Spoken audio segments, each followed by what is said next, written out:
Lovely. Thank you for joining me today, Holly. Can you just, for everybody who's watching this, just outline very briefly your role in school and as an ITT professional tutor?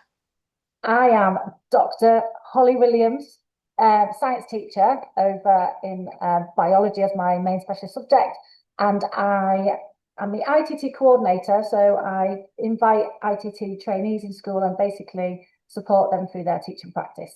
Lovely. Thank you so much. So we're meeting today to talk about questioning and using a sort of interview style of meeting to see if we can unlock a little bit of your thinking around questioning. And the format this is going to take is kind of borrowed from an interview that I conducted with Harry Madgwick from the EEF, where Harry asked me lots and lots of questions as part of their looking into metacognition. And I just loved that format. So we're using that format to try and unlock a bit of thinking around questioning today. So Sounds what's great. going to happen is you're going to be given a slide with some question types on. They're coming directly from our teaching and learning handbook. And I would like you to respond to each one just with your thoughts kind of about what they are for, what sort of questions are for, what their effectiveness might be. I know that you go into lots of classrooms, so what you see when you see these kind of questions employed in the classrooms. It can be brief for each one because we've got quite a bit of content to go through. And I want you to sort of imagine you're talking to somebody who perhaps hadn't encountered these before, or perhaps was a novice teacher wanting to get a bit more information about these types of questions. And if there's anything you're unsure about, just ask for clarification. Will do. Happy to start? Brilliant. Yeah. Thank you. Okay, so closed questions. Okay. So for me, a closed question initiates a really short response from students. So it's often a question that you don't want to elaborate on and you just want to ask for a quick question to see if they know something. So it could be like, what does the nucleus do inside a cell? And they would say controls the cell. So that would be a very close question. There isn't a lot of options for those answers, and it's often a very quick, fast recall by students. Thinking about the way students respond to those, they're kind of most suited, I think, to whole class assessment and things like that. So using whiteboards to elicit response from a lot of students.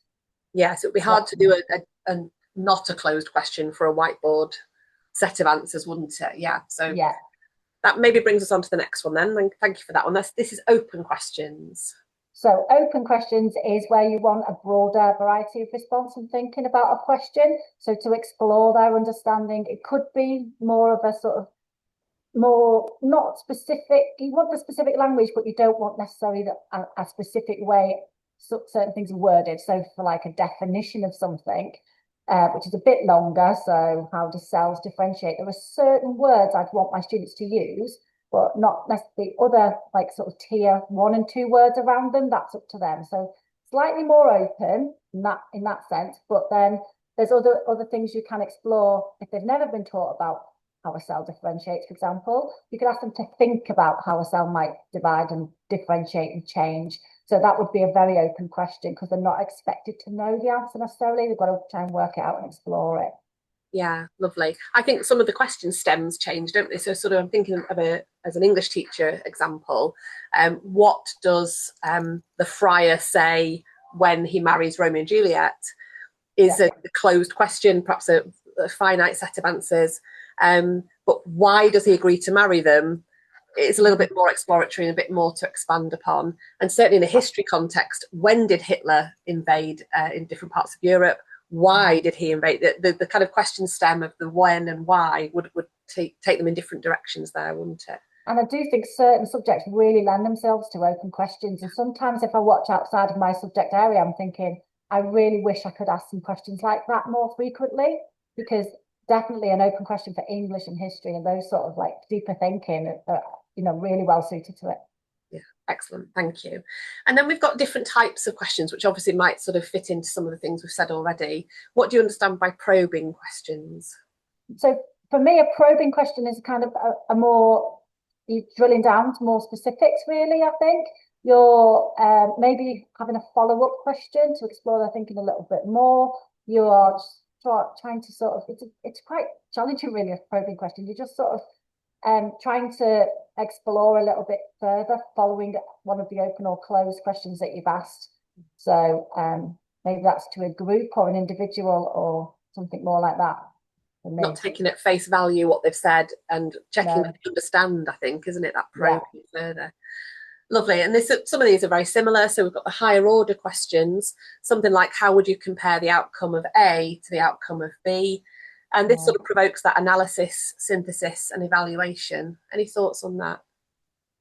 They're obviously the more challenging questions. So for me, I've started to think more about questions in response rather than just the question that you're asking. So when you get all these types of questions, it's what does that response look like from students? So if it's a higher order questions, if it's more challenging, how are you going to get those students who maybe need a little bit more support to enable you to answer that question, and how are you going to get some scaffolding in place to support them with them? So higher order questions for me are like the more challenging terms like you've got on there, analysis and synthesis. They require a lot deeper thinking. So they are more of a challenge with mixed ability groups and for those students who maybe struggle a little bit more in your subject. And might take some planning a bit more than perhaps we might do a closed question on the hoof a little bit. We've come up with it kind of in the moment, but a higher order question, perhaps as the unit develops, maybe planning and scaffolding up towards those as well. Yeah, definitely. Lovely. Rhetorical questions, sort of, I suppose you could say this might be a genuine question because the geographers could certainly have a good go at telling us what would happen if nobody cared about the environment, but kind of using rhetorical questions to provoke curiosity and reflection. Yeah, again, they're really useful questions, but you have to think carefully about the way you want students to respond to them, because they're not a question you can ask the whole class to necessarily hear everybody's answers. So really suitable, I think, for things like think, pair, share in how you want students to respond to them. And you can get a really, engaging discussion around a rhetorical question. Just thinking of some converse examples and things that you can introduce into your lessons to, again, bring in the sort of capital around your subject a bit more than you would with any of the other questions, I think. So yeah, good questions I like to the use. idea of Difficult. yeah, they are difficult. I quite like the idea of them maybe being used across a series of lessons, like as a unit almost, a kind of ongoing rhetorical situation, which kind of links to some of the others as well. So the Socratic questions, what evidence supports your answers? I suppose as a scientist, you've got lots of examples of these, but kind of fostering that critical dialogue and reasoning. What do you think of these sort of more Socratic questions? Yeah, they're really important. So again, when you're getting students to think about sort of lending itself to practical work in science, I suppose, quite clearly. If you're looking for evidence, so often we ask sort of for year 7, just a basic question that you think is a simple recall of what temperature does water boil at. But you can see that actually for a lot of the students, they don't know the answer to that. So for students, you ask them, well, what evidence do you have? And then you start to get them to thinking what they know about the world around them and things like that. So what can start off as a simple closed question can actually develop into a Socratic question in science quite a lot, especially because when you start to think of their reasons for their answers, you start to get a deeper understanding, I think, and address some misconceptions that you might not have addressed otherwise. And helps to strengthen knowledge. I think it's strengthening that schema. If you ask somebody, why do you know what you know? That's a sort of level further than just knowing the item that you've recalled. It's why do I know that? And it's sometimes quite hard to kind of define, but it can strengthen the schema, I think, if they understand why they know something that they know. Yeah. Okay, hypothetical questions similar to the rhetorical question, but what would happen if gravity just disappeared? Something like that, sort of stimulating imagination and the application of thought. Yeah. So yeah, there's lots of hypothetical questions, especially in my subject area. But it's again that they're not as frequent as some of those other ones, but they are really, really useful for finding out what they know and what their kind of thoughts and application from other sort of areas might be about that as well. So yeah. Interesting. I see this used quite a lot more in a behaviour context. Somebody might say, what would it be like if we were all throwing litter in the corridor? Come on, not to do that. And you might sort of use that hypothetical question to sort of frame some behaviour management as well. Okay, lovely. I think this is the final one on the questions. Evaluative questions. Which method of solving this problem is the most effective and why? So kind of cultivating that evaluative decision-making skills. Do you see this when you go into lessons? Yeah. Yeah, and I see it with metacognition when they're asking students for something that they've written, and it's not. This is, you could think of it again, sorry, in science, but it's across all subjects. When you start thinking about like how you've solved that problem and how others have solved that problem, then that is, obviously leads to deeper thinking by the students and more progress, hopefully, over time, really. Great. You mentioned metacognition. That will come up again later. Okay, so now I'm going to show you a number of statements. I'd like you to Okay. respond to each one with your thoughts. And if you agree, you could expand on sort of how you see this working and where you've seen it in perhaps teachers you observe. If you disagree, feel free to disagree with anything. Please outline what sort of seems to be problematic or controversial about the statement or the resource. And if you're unsure, ask for further clarification. Okay. Okay, so ready for the next lot? Yeah. Okay, so alongside explicit instruction, questioning is the most fundamental tool we have as teachers.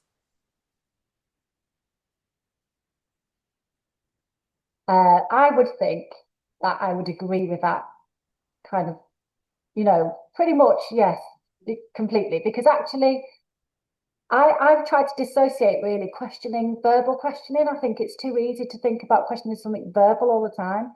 But really, we're going, here's the explicit instruction, and then we're asking questions to see if they've understood that instruction. Whether you do that as a whole class discussion, whether you do that through a worksheet, you always have to challenge their understanding of the explicit instruction. So actually, it is our most fundamental tool. When we think of questioning, I think we really need to think about what are we expecting as a result of those questions that we're asking. How do we want to see those students answering those questions? And it comes in all sorts of formats. So yeah, I think I actually pretty much agree with that statement. I'm quite happy with it. And I would say that it's a fundamental part of your lesson, using questions effectively. I like to go back to kind of real basics of teaching and what you would do if you just were teaching somebody a skill, thinking back to like Neolithic times when people are just teaching each other how to do something. You would tell them or show them, then check they've understood. And I think that that's kind of the bread and butter, isn't it, of what we're doing. But I think the idea that questioning is just that is perhaps the misconception there, that we do have other ways of using questioning than just checking they've understood what we've told them. Yeah. Yeah, which is what you've just said. So that's great. Yeah. Okay, lovely. Cold calling is more effective than hands-up questioning. Ooh, there's been a lot of debate about cold calling and hands up, because I know that a lot of schools have gone to no hands up and classrooms can be no hands up. For me, I've thought about this quite a long time. And again, it comes back to what am I looking for students to be able to do in response to my question. So if it was cold calling and it's a closed question, there may be some students that really genuinely don't know the answer to that question. So if I ask them, what temperature does water boil at, for example, again, and I just use cold calling, and then the student said, I don't know, they genuinely might not know. So they kind of sometimes, especially with novice teachers, they're taught to then follow up, don't know as an answer. But that student genuinely doesn't know. So I've seen some really poor examples sometimes of use of cold calling and then following up by I don't know. And the poor students just sat there and the teacher's trying to give them clues and saying, well, is it bigger than 80 degrees? And is it, all of those sorts of little tricks to try to get them to give an answer. So yeah, you've got to be kind of really mindful about when to use these things. So cold calling for me is most effective when it's following a think, pair, share activity. If you're doing hands up straight after the activity, why is my question? Because, and I see that again quite a lot, we do think, pair, share, and then you get kids putting their hands up. But actually, everyone should have discussed and be able to, give you an answer. So that has to be cold calling for me every time. But for me, when you've done a few cold calling, you might be sort of getting to the point where students might not have any more ideas. Yet there'll be some students sat there with an idea bursting out of them, thinking, I've got this idea, and nobody said that. So I always try to follow up a bit of cold calling with, does anybody else then want to put their hand up and share something different? So I wouldn't say one is more effective than the other. I would say they're actually equal, and it's just about which is the most suitable way to respond to your question, really. I agree completely. And I think you and I met with Tom Sherrington when he explained the kind of torture that you can see when a child just doesn't know, and you're continuing, you're giving them a first letter and they still don't know, and it collapses in on itself, doesn't it? Yeah. And I think for me as an English teacher, you want to allow space in your lessons for some hands up, because if it's an exploratory ideas based discussion, you need to allow that kind of flexibility for there to be some those kids that are bursting to share the idea that they've got. So it's controlling it. It's about choosing it purposefully. I think you're absolutely right. Okay. And for those kids that, even with the hand and they're bursting to put the hand up, it must be so frustrating for them that Yeah. they can't then share their ideas that they've really, thought deeply about. So it's it's this sense of belonging. I think Yeah. it comes under that Yeah. actually, and making sure everyone's voice feels valued. Yeah. Getting it So yeah, balanced means that everybody's voice is heard, because there's an equity issue. yeah, To just hands up would mean that we have some exclusion, wouldn't it? So it's a real balancing act. Yeah. yeah, definitely. Lovely. We'll go to the next one. Okay, Thank you so much. So students so should be asked to elaborate their initial response.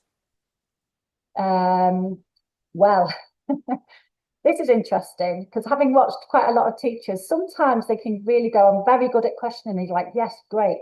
Can't wait to see this teacher teach with their questioning. And their questions are very good.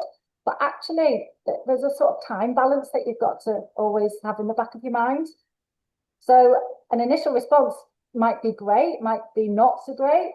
You could follow it up with an elaboration, but sometimes you just need to clarify and tell them, because actually the most important part of your lesson is not the recall activity and the questioning that you're doing and then exploring why they got that wrong. That could take a big chunk out of actually what is the core learning of my lesson. So for me, it depends. There's a lot of like, oh, maybe, but you've always got to be mindful that you could run down this little rabbit hole of questioning and following up questioning, and have a really great discussion with one or two or three students, and the rest of them in that classroom at that time are sitting there thinking about whatever they're having for tea or things like that. So I don't think, you've got to be very careful when you've had a good question and a good answer from a student of not getting drawn in and further elaboration if it's not useful for the learning of all of the students in the class. Yeah, some of your questions will have needed a bit of elaboration if they've said, "Well, I think A is more effective." You're not just going to say, "Okay, great." You need to have that why and that follow up. But I think you're absolutely right, and it's sort of balancing that participation ratio, isn't it? That we don't just kind of get drawn into a real eddy of one student. Lovely, thank you. Sort of linked, students need lots of time to answer, a thinking time to answer questions. I always think they need more than you think. So whether that's lots, I think the word lots is kind of a bit ambiguous there, but definitely students need more time to think than you think. And again, when I'm watching other teachers teaching, it's one thing that there is never enough thinking time, generally, when I watch other teachers teaching. Because you have to, you've got to process that information, and then you've got to properly think about it to really develop the words that you're going to then say. And that is actually, I mean, I know how quick a reaction time would be to all of those like neurological processes going on in that moment. You need a good like 10 seconds, I think, to even register the question and think about that. Whereas actually, I don't think we give students enough thinking time at all. I think if you time, I often time myself, and if you give them That's good. 30 seconds, it feels endless. It So, does. staff, teachers might think they've given thinking time, but it's Yeah. very, very little. I think perhaps McRae has shared some of the statistics on that, as has Doug Lamov. I think the amount of time we think we've given is not enough. It's no. Yeah, teachers are terrible, I think, just filling the quiet. They don't like a quiet room. And I've seen a teacher really struggle to give thinking time, but they had to have a drink of water to stop them from saying things, because it does feel like an eternity. It does. Okay, lovely. Okay, so this is slightly more wordy, so I'll give you some time to kind of contemplate this. So if we think about lower cognitive leveling of questions, so something like a closed question that's just a recall question, and then a higher cognitive level of questioning, something like an open question with an evaluative questioning. They should have equal status in our classrooms. It's a little bit like the cold call hands up question, but this time it's about the level of a closed recall or an open evaluative should have equal status in our classrooms. I think for me, whether, I don't know again necessarily status is the right word for this, but definitely when you're planning, you need to be thinking about both types of questions within the lesson, I think. And maybe even not within our lesson, but within a period of lessons. So I think sometimes for me, when I get whiteboards out, I think, oh, I'm not just going to get it out for one closed question. I might do a period of recall and testing prior knowledge of previous lessons as well. But that might be just, take up a big chunk of that lesson.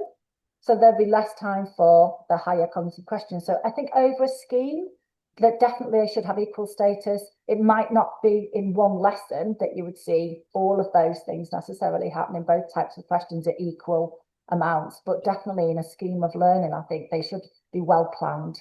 It's interesting you mentioned that sort of temporal aspect to it, because I think about a year 11 class who are perhaps a week away from their final exams. Loads of recall questions are totally appropriate at that moment, and they're really going to benefit them more than kind of long drawn out Socratic questioning, when really at that point now they need to be in the application stage. They should know their stuff and be ready to apply it in an exam hall. So that temporal feature of it being linked to where we are in the unit, what is it relevant for, and what are we trying to do? Is that same point again? What are we doing with the questioning, isn't it? Yeah, and that's why sometimes if you're just going in to drop into a lesson for 10 or 15 minutes, you're not going to see like loads of different examples of these types of questions. Right. And it should be something that you're thinking about over a longer term. And if you are working on your questioning, you might want to get people to come and support you over a series of lessons on it, rather than just seeing, 10 or 15 minutes of a lesson. Snapshot. Yeah, absolutely. Okay, final section now. We'll go for about another 5 minutes. So you're going to be shown some thoughts on the way questions are used in teaching. Again, please respond with some of your thoughts, and we'll go quite rapidly through these. And again, if you're unsure, just let me know. So using questioning to test understanding of a new concept. When do you see that happening, and how do you see that working? Okay, a new concept, Sarah, hang on. I suppose they're more exploratory questions, perhaps at the start of a lesson, I would say. However, when you've taught some content, it might be then appropriate to ask a question to then build on that content by asking a further follow-up question. So, yeah.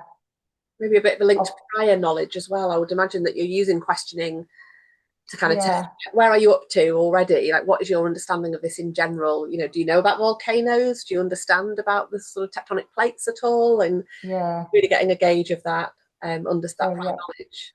Yeah. Before you introduce that new concept, definitely you have to do testing like that. Yeah. Okay.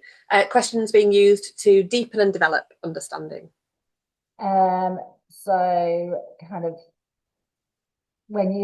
I think sometimes when I've talked about questioning, it's not always verbal. So for deepening and developing, I think sometimes you really have to get them to ask a question and then to give them thinking time and writing time, and maybe that does help to deepen more than any other sort of question, I think, for me.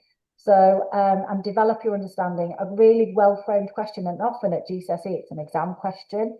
You would see that a lot used to deepen, develop their literacy, develop their understanding of being able to explain it in a written way, as well as have a sort of class discussion or in a paired discussion way. So, yeah, I saw that working just this morning. Actually, my year 11s were looking at an overall question of, is Juliet a classic tragic heroine? And that's huge. But breaking it down into what sort of things happened to her in the first two acts that we've read. What are some of the turning points for her? What sort of characteristics does she have? Breaking it down allowed them to deepen and develop their understanding, rather than that enormous question that would be too much all at once. Okay, to what extent do you see questions ensure that students take a share in the cognitive work of the classroom? That is tough. I mean, to what extent do I see it? I'm not sure. When I walk into a classroom, that's always the thing. I think that I'm focusing on that which students are actually engaging in these questions and taking a share. Even if you do, I think it's really great is think pair share, but if you don't structure that pair part, there's always a more dominant person in that pair. And that comes to things like even seating plans and, all of these sort of little nuances. There's that child on their own because somebody's not in that day. So in terms of taking a share in the cognitive work, I think you have to really think structuring your discussions. If you're doing discussions following a question, that's when sort of written work can be better for students. That can be if you get them to write it down, because you get to see exactly what's in their head, especially if it's under a silent sort of classroom while they're doing it. So then they're thinking.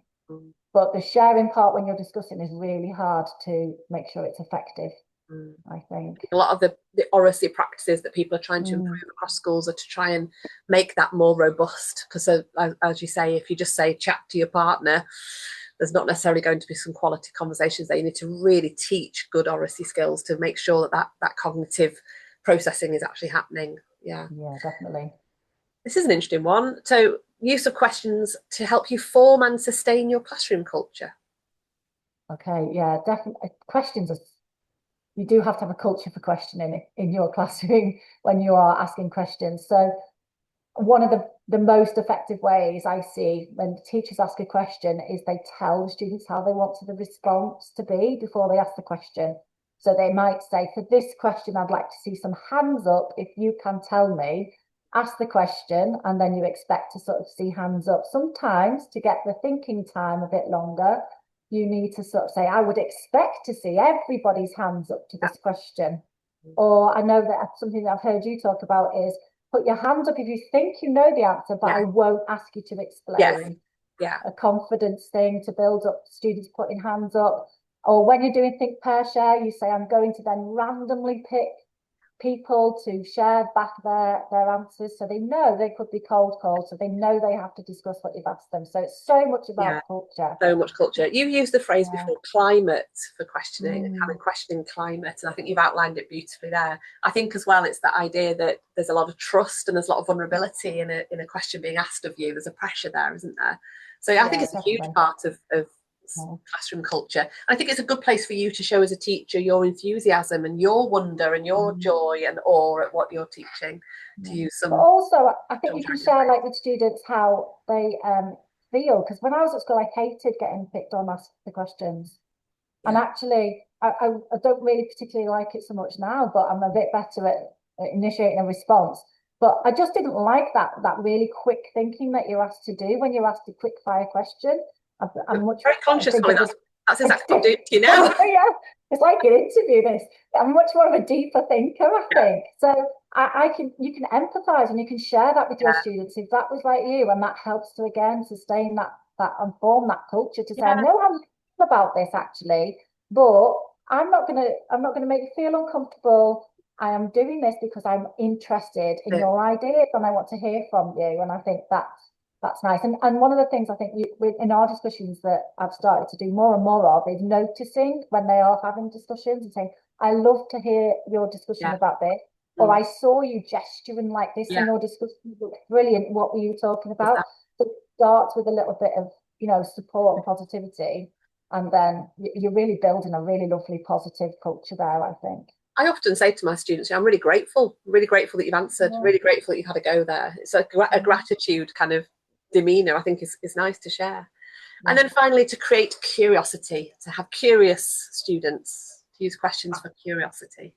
Vital. I think as we all as teachers know, students do like to talk. And actually they are interested, and some of my classes I struggle with the most are the ones that are asking questions about what I've just said, like stop talking, like I miss just talking about what you just said. So I think actually questioning is really important for curiosity and allowing them the space, like I think you've talked about allowing students space to think properly. So that curiosity, when you've asked them a question and they've asked a question, do you want them to try to ask you questions back? And to know when it's appropriate and what's an appropriate question. And again, it comes to culture. Sometimes I get students, as soon as I've said something, got a hand up asking me a question. And they need to know when it's appropriate and what kinds of questions are good. And if they ask a good question, then tell them. That's amazing. Brilliant. I'm so glad that you're asking me a question. Isn't that a brilliant question, everyone? To really establish them asking questions, not just us. So I think we've got modeling. We've got that in our handbook that says about the different phrasing of any questions is fine, but actually what are your questions is so much better, or now is your chance to ask some questions, framing it as an opportunity and something to be taken as a sort of chance. So we're going to stop there because the Zoom is going to stop us anyway, and I can hear that the students might start filling the corridors in a second as well. So huge thank you for this, Holly, and we'll be doing it again. I've enjoyed it. Thanks. Lovely. I'm glad you have. Okay. All right. Thank you so much. See you later. Bye. Bye for now. Bye-bye.